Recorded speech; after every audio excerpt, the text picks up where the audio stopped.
All right. So, good evening, everyone. So, we are very delighted here, and we are today going to talk about one of our success story. He is Ravi, and he was a student at OLC, took a course, started his journey on data engineering, and he has got awesome, 13 back-to-back job offers within the notice period time. We would like to understand more from him. We'll understand what kind of preparation he has done, what are the challenges he has really faced. It would be a discussion wherein we will try to understand as much as we can from him. So if you guys have any questions, please keep it short and ask me in the chat. I would not suggest anybody to unmute yourself and speak. So let us not unmute. You have any questions, please feel free to type it on the screen and we will ask him at the end of the session. So welcome, Ravi. So we will start with your introduction. Why don't you introduce yourself? What exactly you are, your background, which company you are working with, and then we will take it forward. Sure, Suraj. I'm Ravi, currently working with TCS for the past 5 years. So when it comes to work perspective, initially I started as a QE. Post that, uh, I worked as a data engineering basic stuff. Okay, so all right. So now we have a question. Like it's always a big question for everybody. Like you got 13 job offers back to back, which is equally hard, I believe. But then given a notice period, it could be possible also. So we want to understand what are the companies you have got offered with, and some of the companies, not 13. I remember. I know that you don't remember all of them, right? But you can just give us a highlight. Like how did you start? Your journey to data engineering. Let's say you were working on the QA side and then you started working on big data domain in your company, and then how did you, like when you were a QA guy, right? What made you to learn data engineering? Is there somebody who insisted you, or you saw someone getting success on data engineering, or what made you to learn a data engineering course? Yeah, Suraj. In terms of that way, actually, initially I started my career as a QE here, but in terms of right now, everybody moving towards agile methodology in the current company. So they asked me to work as a both the things, dev as well as QE. So that's where actually it's a push from, especially from company side. So what I did it actually, I learned over the job first initial basic stuff, but one of my friend has been referred here. So that's where actually journey started in terms of data engineering perspective. Okay. Now, when we talk about 13 job offers, right? So it's basically a dream, and most of the time we feel that maybe it is not possible. So what do you say about it? Like, how did you made it? How many? I'm sure you might not have got 13 job offers initially. You might have a lot of failures as well. So how many interviews you have attended altogether, and how did you prepare for your journey? Yeah, to be frank, actually, first before coming here, actually I attended a couple of interviews and I got rejected. So uh, based on that, actually, I understand that I'm lacking a couple of things in terms of especially with Spark, Scala, Hive, and HBase perspective. So what I did it actually, there is a rejection. Always we should learn and we should keep ourselves upgrade because software industry is always upgradation perspective in terms of technology stack perspective. So what I did it actually, I've started preparation after taking course and majorly I worked especially when during the weekends I have taken this course and whatever 3 hours which you have given, I gone through the course, I gone through complete notes as well as the video based stuff. So I went through it and as well as I completed that and there is a enough practicals which I see because as I'm working as well as I'm learning. That's where actually, literally, that made me to keep crack 13 interviews, especially the Okay. majorly. I would say the course content is like a very good Suraj. I really appreciate that the way you put up all the things in terms of technology perspective. Majorly, I took DE2. DE2 is like if you've gone through complete course, that's where I would suggest all the folks whoever here, right? uh, You can complete it and dedicatedly you need to keep effort, not like a time. I mean, you need to go ahead and you need to do all the things and as well as the way Suraj teach us, that's where the things will be different actually. So now I wanted to ask you, Ravi, since you have got a lot of job offers, like back to back 13, I can see the two highest are L&T Infotech offering you 30 LPA and another communal staffing offering you 28 plus 3, which is making it 31. So do you have more things in your pipeline during your notice period, or you have already decided that you are going to join this? So, Suraj, another thing which I wanted to add, Genpact also they are providing 28 plus 3. Okay. So yeah, it's in negotiations actually in negotiation perspective. So I'm going to get 30 plus 3. And that's the highest amount which I can quote it up. All right. So what was your salary, when you were working with TCS, and and what we know what you are getting right now, right? What you are being offered, maybe 31. So if I talk about the joining bonus as well, but what was your salary at TCS? We just wanted to understand. Uh, to be actually 13.35. That is my current salary. Okay, with the 13.5 Yeah, with how many years of experience?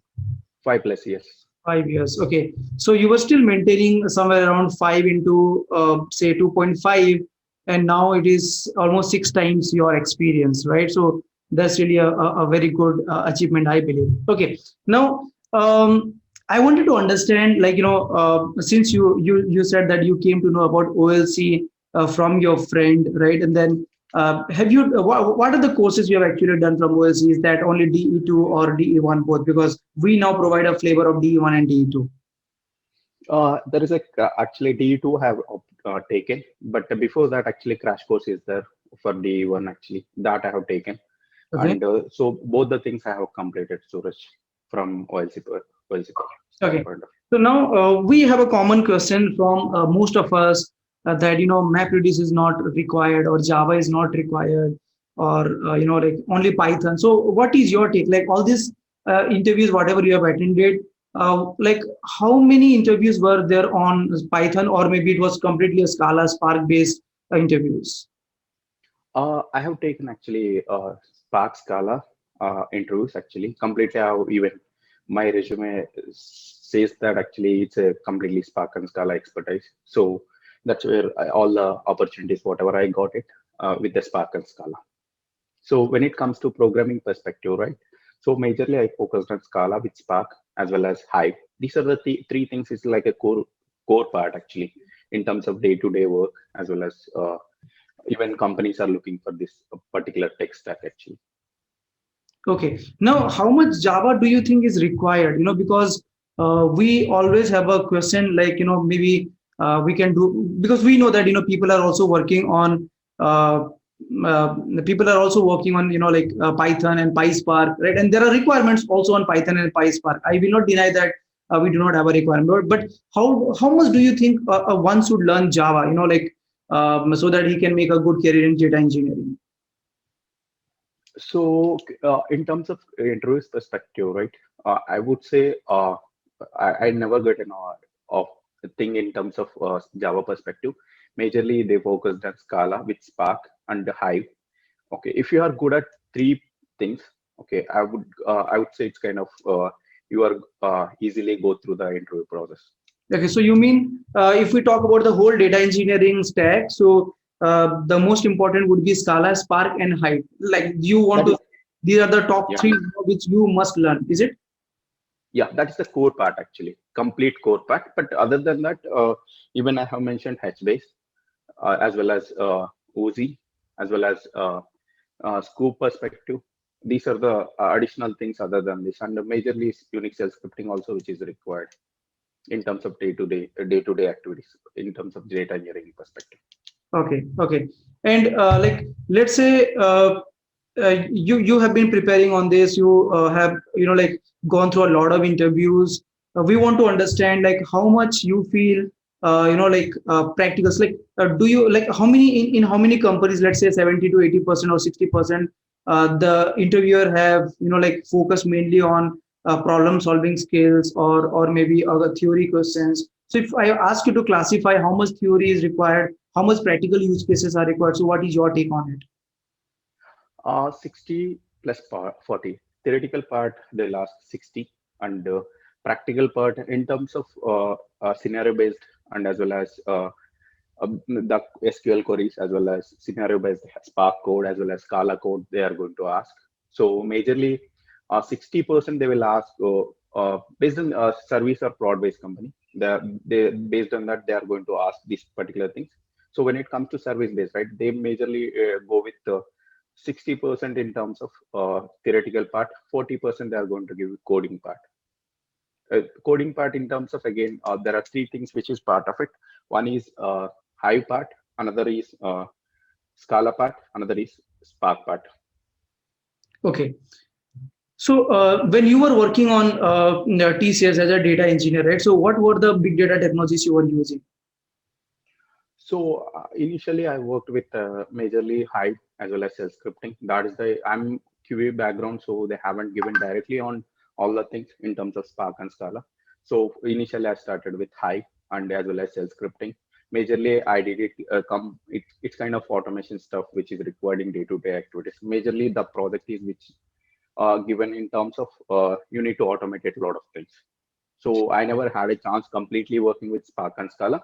So later point of time, they asked me to work on Spark and Scala. That's where the journey has started in terms of data engineering perspective. Okay, so do you mean to say that you were basically a QA guy, but working on some big data automation stuff? Right. And not a full-fledged a big data developer, maybe. Right. Completely agree with you. All right. Okay. So we have a question like, what do you think would be the scope of Python? Because I can see there are a lot of companies hiring Python, PySpark developer as well, right? And we cannot deny the fact that PySpark are not used. But we just want to understand your take. Have you ever come across the requirement? Maybe, like when you see the job description from people, they basically will mention Java or Scala or Python. So let's say out of 100, like I would say like out of 100% of the requirement, how much you say, how many companies are looking for Scala or how many companies are looking for Python? You have anything out of your understanding here? As per my understanding, it's completely my perspective. Mm-hmm. So I would go with 80% which they are looking for Spark and Scala, remaining 20% with the Spark, PySpark, and as well as here. Even companies are looking for PySpark, they are going to give option saying that Spark and Scala either is required, either one of it. Okay, so it is also possible that because maybe so that's the tendency I have seen in the interviews HR perspective. Okay, so it is also possible that you have your resume updated with Scala and Spark, and that could be the reason that we are getting a lot of opportunity only with Spark and Scala, right? Probably. Yeah, true. Agree with you, Suraj. Okay, because there are people who are actually working on Python, PySpark, and maybe their resumes when they put on LinkedIn or Naukri, then mostly they would get into they would get the job requirement from PySpark point of view. Okay, now we want to ask you a question like, what are some of the tough questions which you feel the interviewer has asked you, which you want to suggest to all the candidates, no matter you have taken our course or not, but do you think there are some questions which you feel was really tricky and then you were not able to answer or something like that? Yeah, a couple, Suraj. Majorly, they will ask you to share the screen as well as you need to write the code actually. So one of the interview which I see, it's a Fractal Analytics, that company. So they have taken almost 4 rounds of interview, majorly 3 technical as well as one is a different or like business perspective. So 3 interviews which I see, it's kind of 1 hour which has happened, not with half an hour. Generally, it is going to be half an hour, 30 minutes of interview. But this company has taken almost 1 hour, and they asked me to in terms of share the screen and write the code, and with the whatever the based on scenarios, right? All the scenarios they are going to give, and we need to provide the code. With the Spark, majorly they will ask like a couple of questions like read the CSV and convert it into different formats. Such a way they will ask. Okay, so when you say you have said your screen, is it like you started writing the code in your IntelliJ, or you use some No, other? they'll not. Majorly nowadays, I see the trend is like they will not ask you to write it into IntelliJ, because IntelliJ is going to provide the all the notation, right? In terms of it's automatically it will give the options. what needs to be selected, but they will ask me to share the Notepad++ and they ask me to write it up, Okay, so that the means code. the code, yeah. So that means mostly they may not see the result, but probably they want you to write the code, right? And by looking at the code, they might be able to understand that okay, this code makes some sense. Right. So a couple of scenarios which I can share. Scala perspective, they have asked whether it is a palindrome or not, and a couple of questions which is related to like whether the suppose I'll give an example Scala perspective. Once you have a string, out of that particular string, whether the vowels are there or not equally, like Okay, from like conservative you have 8 characters. Out of 8 characters, half of the string you need to take it up whether the halls are both are halls or not, HALB halls or not. So that they are literally asking these kind of questions, and you need to write the code. And when it comes to palindrome, right, they are asking me to write it up without using the reverse method, existing reverse method, yes, yes, whether yes. it is a palindrome or not. Yeah. So here I would like These to are the questions in terms of Scala perspective. And when it comes to Spark, yeah, yeah. go ahead, go ahead. When it comes to Spark perspective, yeah, when it comes to Spark perspective, majorly I deal with JSON perspective. So they asked me to read the JSON, multiple JSONs, and write it up into like whatever the struct fields internally we have it. You need to pass it and internally struct with the array which is having, right. Those kind of questions which they asked, and they asked me to even write the code for that. Okay. So these are the things majorly which I faced in terms of yeah. So here, I would like to give one more advice to all the audience here because I'm also like actively interviewing a lot of people at work, right? And then when I was interviewed for Apple, like I will tell you, I had the similar problem, like share your screen and write the code. But that time I was a little smarter, and I said, can I use IntelliJ to write the code because it will help me to get some help, by using control space and all. And they agreed to that because at the end of the day, logic you have to write, right? So I always prefer saying that always have your IntelliJ ready so that whenever there is a requirement to write some code, you can write it on your notepad. Instead of writing it on the notepad, you can use IntelliJ. And even if there are some problem, you can at least ask, hey, I see my code is not working. Can I debug and fix it up? So do you think, Ravindra, this would be a great idea? That's a great idea, Suresh. All right. So But again, depends upon the interviewer actually. yes, exactly. Yeah. Because sometimes when I believe when you are very much confident that you can solve this problem, and if you are able to execute and show it to the interviewer, then the interviewer would be wow, this guy has really a good logical skills and he has a complete hands-on. Okay. Now, were you asked questions on data structure and algorithm in any of these interviews? He just wanted to understand how seriously somebody should take this up. So I would say a data structures they will ask majorly, but when it comes to algos, I never see that actually algorithms perspective. Hmm. So, what are So the whatever I attended around 20 interviews. yeah, go ahead, please. Yeah, a list, array, map. These are the things, and tuples. Yeah, list, array, map, tuple. These are Okay. the things which So majorly they have they asked. basically asked you the data structure from. In general, day-to-day activities. What? Yeah. All right. Okay. Now we have a question here, like to improve your logical skills. For example, like okay, OLC teaches you the data engineering stuff, but again, we also focus on preparing you for a good product-based companies. But again, to prepare for this interview, did you use any other material, any other website outside of OLC? Outside of OLC, I have not used much actually. But when it comes to interview perspective, right, whatever the course which you have given, I know actually while I'm going through the course completely, I have gone through the basics actually. When it comes to Spark perspective, majorly, uh, in the Spark core part and as well as actions and transformation, these three as like a majorly I see it's kind of 9 hours videos which we have it. Out of it, actually, if you understand completely, the based on Spark questions perspective, majorly they will ask tuning, performance tuning, and they'll give some say data set and how you are going to provide the cores as well as executors as well as driver memory, executor memory. These are the things majorly which they will ask when it comes to performance perspective. So if you cover these 9 hours, right? If you understand completely that particular thing, you can easily answer these questions. That even being is being, I mean to say, they are asking in terms of I'm going to be senior engineer in terms of their perspective. So they majorly focus on these particular areas, tuning perspective, as well as how best, what are the best techniques which you can use, and the Spark job should be run within very less time. Now, since you So said, I would say Spark optimizations, which we need to make sure. Yeah. okay, so now as you said, Hive is also equally important. So, can you tell us some of the questions which you were asked? The difficult one, of course, not the easiest one in Hive. Yeah, in terms of high perspective, majorly they ask with the windowing functions, windowing as well as the file formats, and majorly they will ask like employee first salary, last salary, and provide me the, like, it's not like you're using the max of it. Actually, you need to provide the windowing functions, and they, whether they will ask whether you have used the windowing as well as like average, max salary, all those things they are asking actually.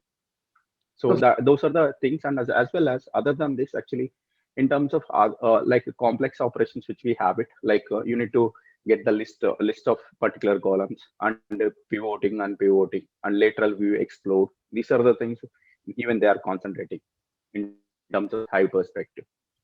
And other than this, I have already gone through a couple of things on OLC perspective. So majorly they are asking joints as well. So what are the joints which you are using in terms of performance optimization perspective? Okay. Okay. Like map joints, sort merge. These are the things. So we, like it's a very common confusion from people. Like as a fresher, I should learn data engineering or not. So what is your take? Let's say I am a guy who has just completed, BTech in 2021, right? Or I'll be passing out, or I have completed my BTech recently. So data engineering. So how much it is important? Like, do you think freshers should take or freshers should not take? Or what is your take? Like, we just wanted to understand data, like engineering and data science put together. So as per my experience, I would say go ahead with the data engineering. A reason is I see every company is moving towards big data. That is the important thing, because uh, the existing technologies what we have it, like RDBMS perspective, still they are evolving as a in terms of big data only. If you see, previously we have ETL perspective, like Informatica and couple of technologies which we have it, right? So those guys also supporting big data. So data engineering is the most important thing in terms of day-to-day world of especially companies perspective. So we are generating a large amount of data. So and we need to process it. We need to go ahead and we need to learn from. I would say it's kind of 100% we should go with data engineering if you are a fresher. Okay, so right now your experience is total 5.5 years, right? And then you worked on QA stuff with data engineering stuff. So how long you were working on that? So QA perspective, I worked almost 3+ years, Suraj. When it comes to a data engineering perspective, initially I have started with Hive with automation stuff, almost 1 year. Post that, I started actually Spark and Scala, which is around 1 year plus actually.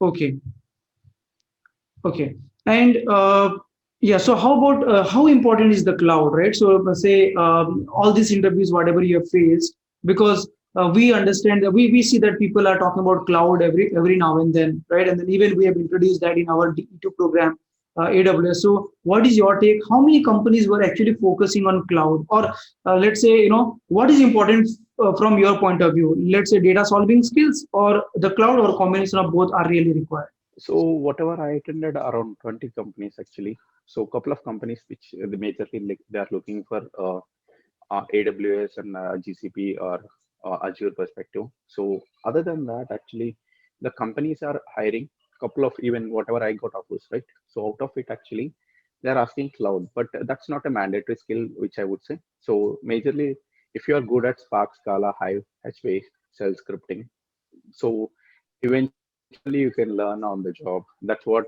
they are mentioning. Even one of the interview clearly mentioned that if you are good at these technologies, so eventually you can go ahead and learn on job these particular cloud technologies. That's not an issue at all. Okay, so you mean like one should prefer building their core skills, solving the problem, rather than putting a lot of effort in cloud. It's okay to just learn the basic fundamental of cloud, or they can learn it in the job itself. But the fundamental of programming, the big data problem solving is what one should learn during the training program, right? Yeah, yeah, I agree with you because fundamentals are most important than very, you can say it's kind of fancy words in terms of cloud and other things. So fundamentals are more important than what we see. Like everybody saying that cloud. Where even though we are using the cloud, where we are going head and processing on Spark and Scala only, right? If you don't know the Spark and Scala, so how can we code it and we can implement the same in terms of cloud? So even I used AWS S3 Suraj in terms of day-to-day world. So if you are good at logical skills as well as programming as well as Spark, Hive, HBase, then cloud is like it's on the job. We can learn it. Even companies are offering if you are good at basic stuff, majorly core part.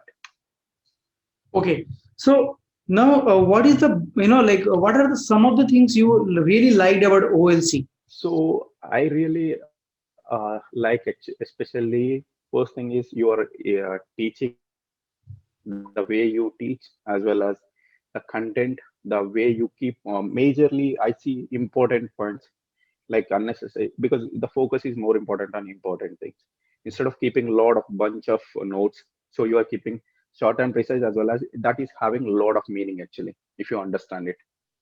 So that is the most important. The way you teach as well as the video based training as well as that notes. The notes is most important thing actually. Okay, and what are the things you don't like about OLC? So Probably, other than that, the way you support, the way yeah, go ahead, please. let me finish it up with liking. Then after that, you can ask actually. Okay. So in terms of liking perspective, the way you supported it during my actually critical times and majorly you are whenever I call you, immediately you are picking it up. Uh, if you are busy, also you can tell me like saying that okay, Ravinda, I'll be busy and I'll call you after some time. So the way you connected, it's a kind of one-to-one interaction. Whenever I got any hiccups in terms of preparation perspective, supported me. Thank you so much, Suraj. In front of large crowd, I wanted to thank you. I really appreciate the effort which you keep in terms of content perspective, the way you teach. I really love it actually, not like it. I see. So, if somebody is asking, you are from which batch of OLC? When did you complete? Because so many people joins program, and we all have them in our WhatsApp group. But to be honest, it's very hard for me to remember when did you actually take up this DE2 program? I think I took last year actually. Last year I have taken, and that is also actually one more thing which I wanted to say. I have taken in middle of actually in between I have taken Okay. like course has started and I have taken in between and I have gone through the video based training DE2 course actually completely Okay. And because of actually by the time the course has been started I was not. Yeah. yeah. Okay, so now you are planning to retake the course again on Spark and Scala, probably because live session is going on, and you are still okay to pay again in full, but take up the program. Yeah, yes, agree. Because Suraj, one thing which I wanted to say, I'm I got 13 point. Currently, I'm having 13.35, so I got around 30. Who will bother about it? Just like it's kind of the content is more important than learning is more important. I would say not content in terms of the DE2. If you are good at it, the DE2 perspective, then you have a hell lot of opportunities outside. Yes, absolutely. So now, when we talk about the fee and all, right, because many people talk to me saying that Suraj, your fee is really bigger, and then can we renegotiate it? But I always say we cannot really renegotiate it because there is no room, and people will understand the quality only once you start, taking up the program. So, what do you have a take on this? My take on this actually, I don't see fees that much actually. I see of like a couple of data engineering outside as well before coming to here. Uh, they are actually going ahead and they're asking around 1 lakh, but the content is same actually. So one of my friend has given the details about it. One of the outside, it's a kind of fancy things which they are doing, but marketing and other things. But the At the end, it's content and as well as the way you teach it matters actually. So a couple of folks have been taken one of the thing, and it's costing around 1 lakh plus. So, but here we are getting around 35 plus, but it's really worth it. Okay. Now, somebody who has, let's say, no idea about data engineering, right? So he does not know, what is a big data or the MapReduce or Hive and all. So we have classified them into two parts. We call it DE1 and DE2. What is your take? Is DE1 also important, or somebody should directly go and do the DE2 program? I would say both are important because DU1 is like a basic which you need to go ahead and need to learn because Hive, HBase, as well as MapReduce, these are the most important things. If you are not aware of it, then even though if you can learn Hive, HBase, these are the things, then you can go ahead and take the D2 opportunity. But eventually, you need to learn both the things actually. Okay. All right. So I think we have a solid discussion. We understood that you have taken a lot of effort, and I know that you have taken a lot of effort because I personally understand we had a call wherein you were not able to finish up the program. The extension was required, right? And then I have provided that, and then we were able to make it up, right? So now, do you want to say anything to the audience who are actually, trying to learn big data stuff, or maybe they are planning to take up the big data stuff? What do you have? Do you have some recommendation for the folks? So I personally I would recommend OLC, especially when I was in difficult times. Literally, you helped me in terms of a couple of things is forcing in terms of office perspective. So at the time, actually, because of my health issues, one of the things is I asked you to extend. So personally, you helped me in terms of you have extended the courses, couple of courses, and you've given me that opportunity where I can go ahead and I can finish it up. I really love that, Suraj, actually. Great. So, The way you supported me. yeah. Just like a cup outside it, actually, if you are taking it, then gone is gone. There is no second option, actually. All right. Now, a certification, right? So it's also like sometimes we tend to go into the certification where you definitely have to put a lot of money, right? So, for example, any certification would cost you 200, 300, $400. So, what do you think in this third, all the job offers, whatever you have cracked, were how much certification was required, or it was purely your knowledge on the subject, or certification was also mandatory? I don't see any certification in my career till now. So I have not done that. But certification is not mandatory. It's completely it's a skill perspective. How well you are going to project yourself in front of interviewers. That is the most important thing. The way you communicate with the interviewer, that is most important actually. Okay. Now, given to choice. And the way you prepare for interview as well as the way you prepare and the way you communicate to the interview. Yeah, just I'll take 1 minute, Suresh, here. Actually, I wanted to say a couple of tips to the people in Yeah. terms of a preparation perspective. So whatever the question, interviewer asks, right, in terms of either your project or a technical, Spark, Scala, or Hive, HBase, the way you explain it matters actually. So suppose a couple of folks asked, okay, how what is the suppose you have when you submit the job, what are the things which is going to happen in background of it, Spark perspective. So and as well as suppose you have a certain amount of data, how you are going to process it and what is the thing. So my take is simple: explain with in detail. Explain with in detail. That should not be take a lot of time, but at the same time it should be clear and crisp, as well as that should be with example, so that it will be easy to communicate to the interviewer saying that you have enough knowledge on that particular piece of stuff. Okay.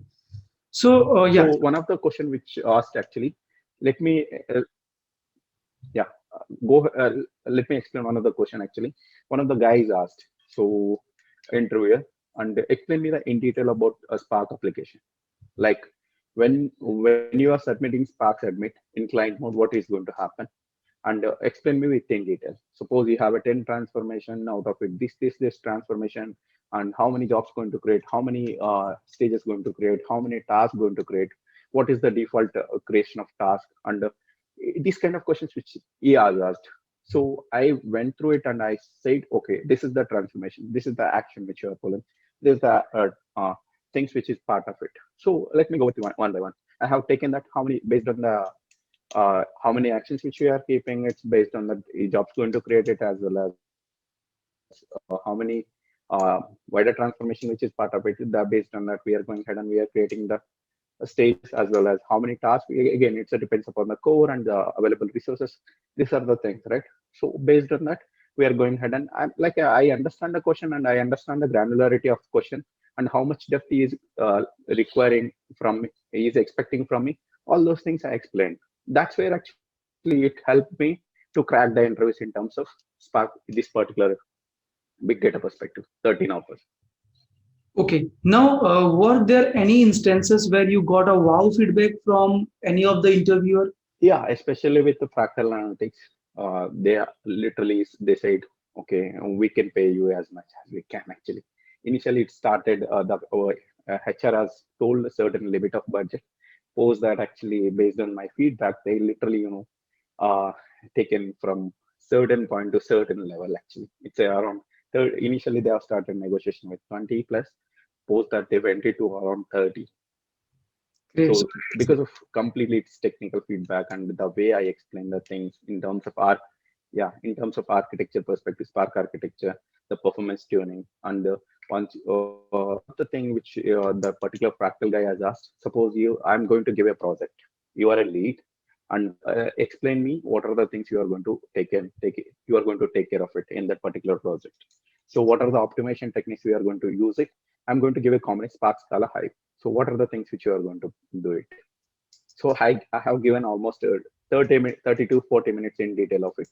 So with again, he has given certain kind of data always, again, the data set as well as the amount of data and the technology stack and file formats, all those things. now, all these interviews, whatever you have gone through, all the preparations, whatever you have done, how much was covered from OLC? No, I want your honest feedback because there are a lot of people who are listening to you, and how much you had to really look outside to gather more knowledge out of it. Suraj, actually, I have not taken TUS, so that's where actually the current work which helped me in terms of high perspective. So other than that, when it comes to DE2 perspective, whatever you covered in terms of Spark, right?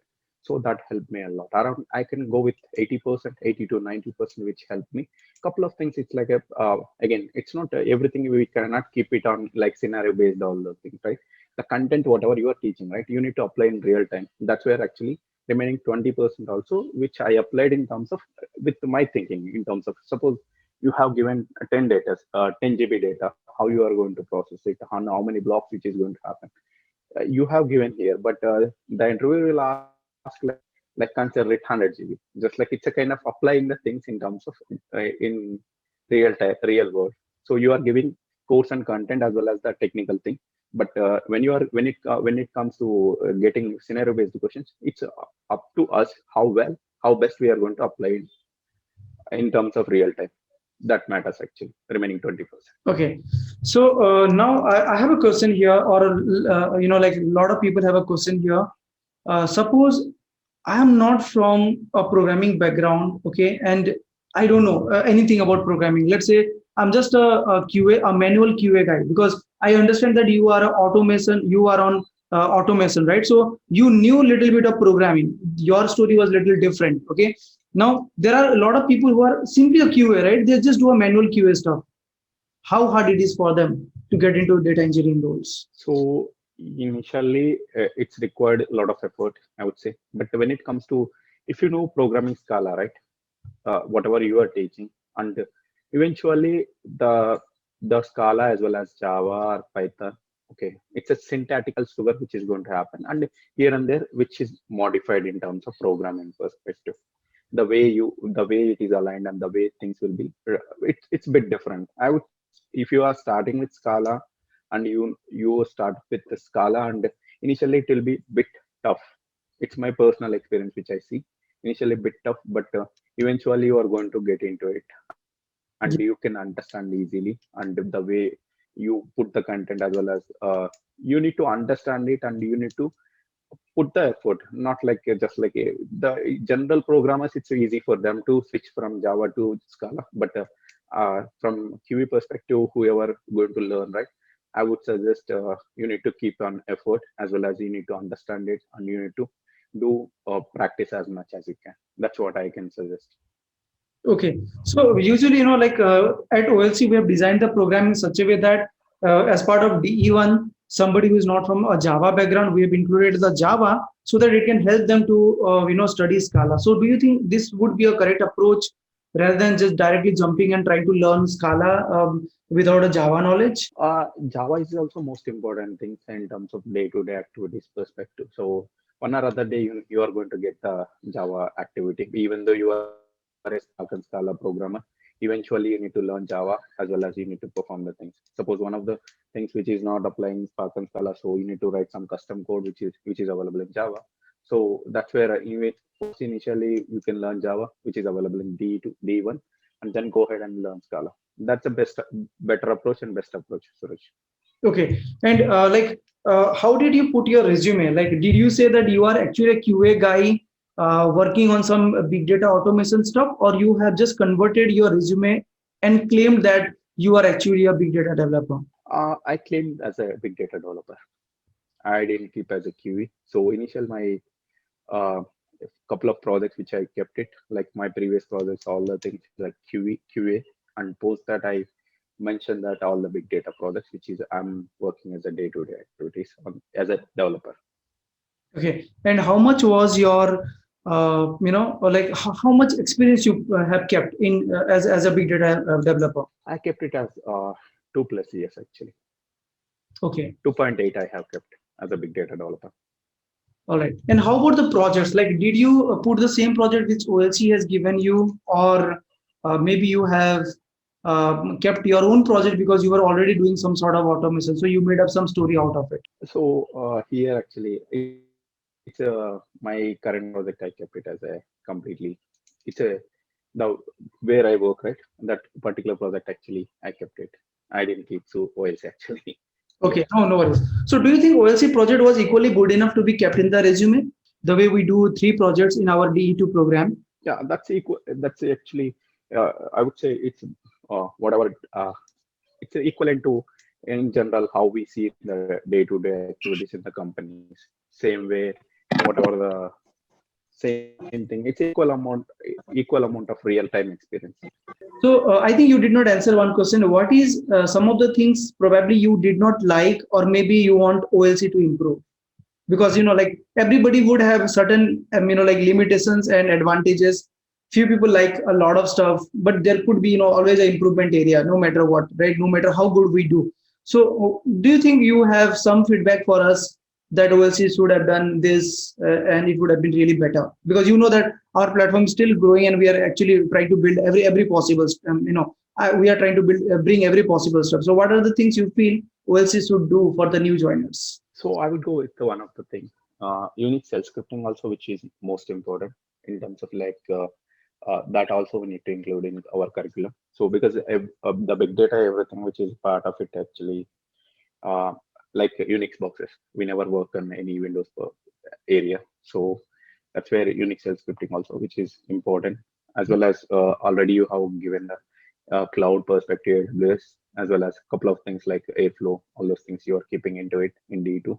So those are already given. It's like most of the things which you have covered recently. So I don't see much actually. So Okay. already it's been covered in the Yeah, so previous discussions. yeah, I understand that when you have a very good success story, then you have nothing to regret, and you will definitely not have anything to improve, right? Because you see that everything is perfect. All right. So I think, guys, it was a good time talking to Ravi. For me, it's kind of right now it's completely positive things. So I'm super happy because I cleared 13 companies. It's not a small chota company. It's just a big company, and even the way I feel it right now, it's completely super happy for me. So actually, if you see the list of companies which I cracked, actually, Genpact, Compinal, and Fractal Analytics, Quatadix, Nissan Technologies, EPAM. EPAM is like a prod base. It's almost a prod based company. That is also I cleared, and as well as Wipro called me, then Capgemini, IBM. So other than that, couple more are there right now. I don't want to list it out everything actually. That's okay. We don't care. So As long as you I are can't successful. remember the company's complete. Yeah. So now we had a different opinion that only service based company, like only product based company pays, service based company do not pay a good salary. What is your take on this? Given if we talk about data engineering jobs. So whatever the which I got was right. So if you see Genpact, Compinel, Fractal Analytics, L&T, these are all service-based companies. If you see Hike, which I got it, it's kind of more than 100%. So they are giving good amount of package actually. When it comes to prod-based companies, actually one of my friend is working somewhere. So I understand that you a couple of things again depends upon the project, depends upon the where you work, it matters. Even service-based companies are also they are offering more. Here, it's a true fact which I got more than 100%. With my package, my experience, it's a literally 5 to 6, which is going to be very high actually. Exactly. Okay, great. All right. So I think Ravi, we should stop here, and I really appreciate your time. With us, spending little time with us, with a lot of folks. You have answered a lot of questions, and I believe uh, we have understood a lot about the patterns, about the interview preparations, about the journey of yours. In terms of data engineering, I really appreciate. And then I wish you all the best, and definitely, yeah, we are going to catch up again in D2 program, which we are going to start recently. So anybody has any questions, please feel free to write, and then we'll wind up it now. So we will continue our success story journey because OLC is here since last 6 years, right? So I started a big data training program since 2014. Couple of the videos, if you see in my YouTube channel, they are from 2015, and we have a lot of success story. The only thing was I was not getting time, but now we will do it regularly, probably one in a week, and we have at least 30 to 40 success story to talk about. We'll bring each one of them going forward, and we'll upload it in our YouTube channel.